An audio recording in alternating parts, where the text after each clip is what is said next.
I'm here with Trish Langdon, who is the CEO of the Western Australian AIDS Council. Hi Trish, how are you? Hi James. Good to see you. Yes. This is a great exhibition, isn't it?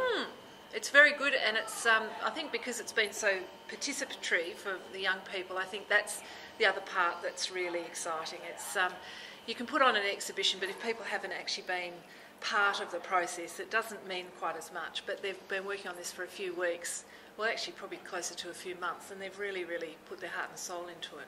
Yeah, it's great. Some of the artwork is temporary, but this behind us and the other exhibition, the other mural over there, it's permanent. Yes, so it's a big facelift for the centre. Yeah, it's very bright.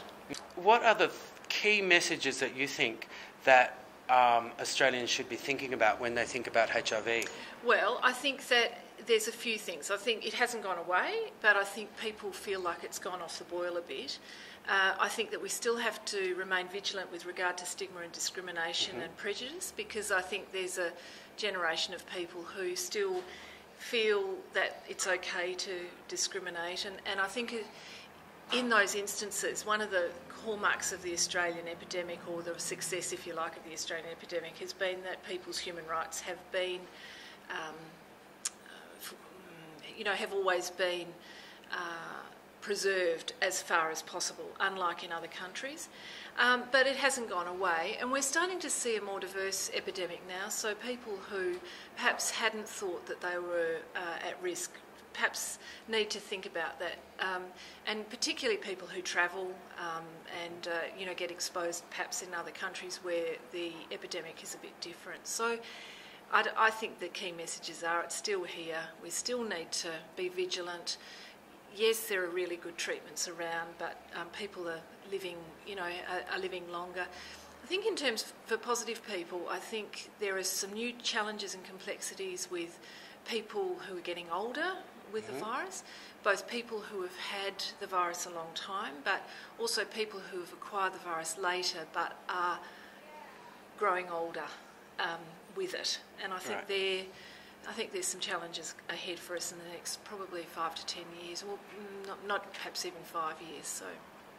Now, the Freedom Centre is about young people. Yes. How important are young people in the epidemic for you? Well, obviously young people need to receive messages, but the Freedom Centre is actually funded under mental health money, not because young gender and sexually diverse people, there's mental health. It's about creating resilience and making sure that they can really face the sort of issues that all people need to face as they grow older.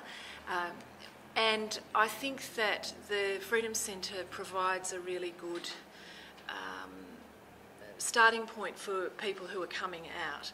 And what we're hoping, so that the HIV message isn't the penultimate message here, but it's about self-esteem. It's about self-esteem, it's about feeling confident, about taking your place in the world, about not giving up, about learning new skills, and that will all have a long-term effect for HIV prevention. So that's how it all fits in together. So we've been going for 16, 17 years, and it's a peer-led model, which is really, really important and quite unique.